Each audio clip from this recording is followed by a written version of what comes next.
And that's all from me in the studio. Let's go back to Mary now at the newly opened Library of Birmingham. Mary. Yes, thanks, Nick, very much. Welcome back. Well, this new building, along with the Rep Theatre next door, is all part of a big regeneration project, a 20-year big city regeneration project. But this isn't the first new library of Birmingham. In fact, it's the fourth. And the first was created as a result of the Public Libraries Act back in the 1850s. And then, as now, the whole idea was for it to be a centre of lending and learning, as Ben Godfrey reports. What would John Davies Mullins make of the Library of Birmingham? In 1858 he was appointed Chief Librarian. So began a city's education in books. The excitement of that was all about liberalising access to books, and I suppose what we're seeing now is an evolution of that again. We're now in the digital age. The first central lending library opened in September 1865. There have been two serious fires. The first in 1879 saw 40,000 books destroyed. By the 1960s, an appetite for reading was growing, so a library built to hold 30,000 books held 750,000. In 1974, the Central Library was officially opened. Some described it as ugly, repugnant, no place for books. Some described it as a bold, inverted ziggurat of floating concrete plains. It was going quite well. But then Prince Charles made his view clear. This was built. It's the Central Library. But how could you tell? It looks like a place where books are incinerated, not kept. It was used by writing groups. People were coming together, doing their own thing there. And that's been very important to keep that grassroots development of creative writing. Central Library attracted 5,000 people a day. When I was a student, I used to go and get books from there. Went in to buy the cast-off books. It always seemed very cluttered to me and very confusing to get around, but it was easy to find the loo. The Library of Birmingham project was steered by Lord Whitby, the former leader of Birmingham City Council. He's described it as a palazzo of human thought.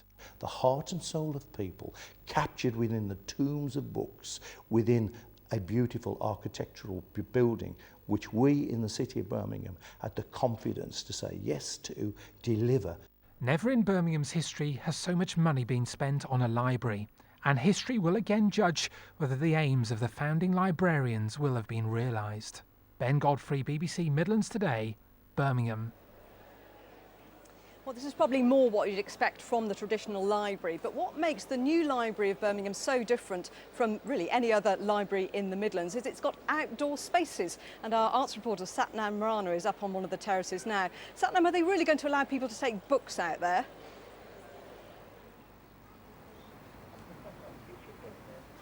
Oh yes, absolutely, and it's already happening here on the garden terrace. We've got a few readers enjoying their books. How is it sitting out here and reading? I think it's really nice. You get to enjoy your books out here in the sunshine. Well, thank you for sharing your thoughts with us. There have been over 5,000 people who've taken part in the planning, construction and opening of this new building, and I'm joined by two of them now.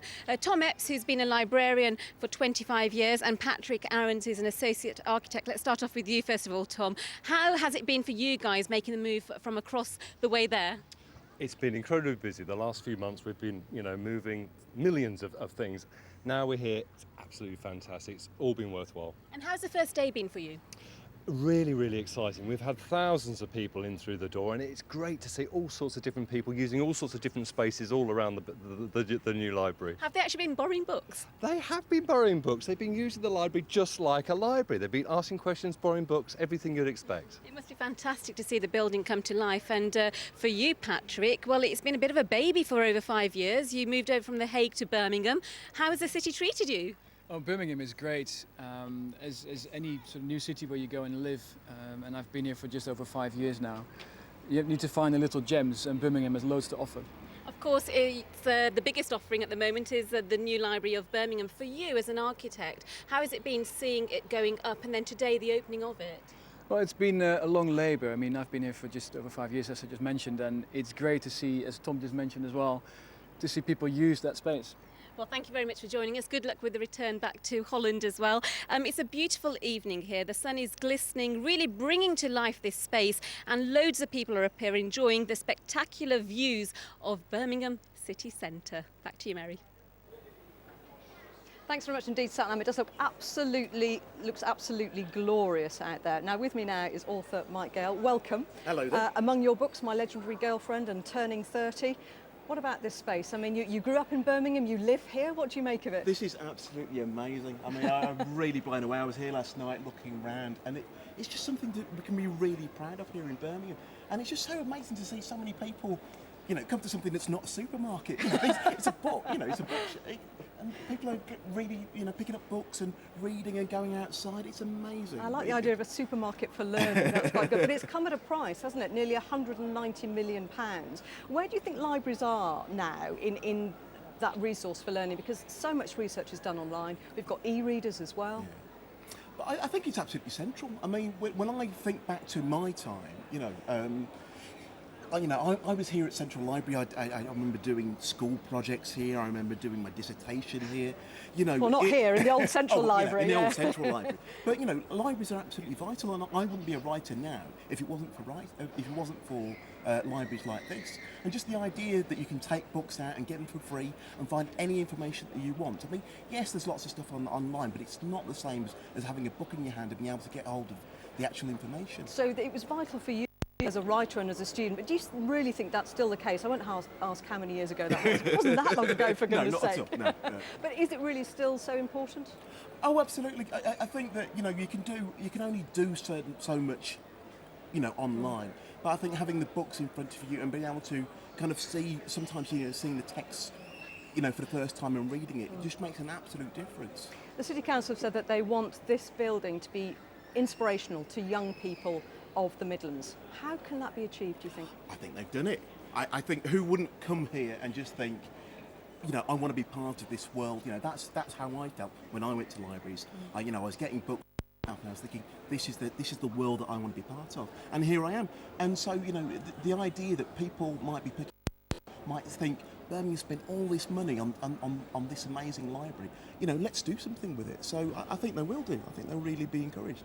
And just briefly, what's it going to do for the image of the city? Oh, I think it's gone up tenfold, hasn't it? I mean, you know, it's been in all the national newspapers. You know, everyone's talking about it. And, you know, we're spending money on something that's really important when, you know, everything's been closed around us. I think it's a great thing. Mike, thanks very much indeed for your time. I think we'll have gathered that Mike's a little bit of a fan. We've also already seen that it's absolutely glorious out there. Let's get the forecast with Satnam with Shefali up on the balcony. Mary, yes, if ever there was a day to enjoy the peaceful surroundings of a rooftop garden, it would be today. Or then again tomorrow and the day after that, because we really are doing quite well out of this week with a lot of dry weather around. That's until we hit Friday, and by that stage, well, there are going to be some noticeable changes to come. Now, it's not just the drop in temperature that is going to be the most obvious thing. We've also got the arrival of wetter and also windier conditions.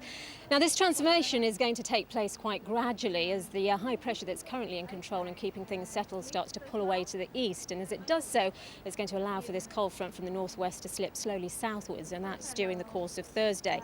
Once that's cleared, we've got fresher conditions pushing in from behind, and then there's going to be a wave on that frontal system, the same front, that's going to create those rather unsettled conditions for Friday.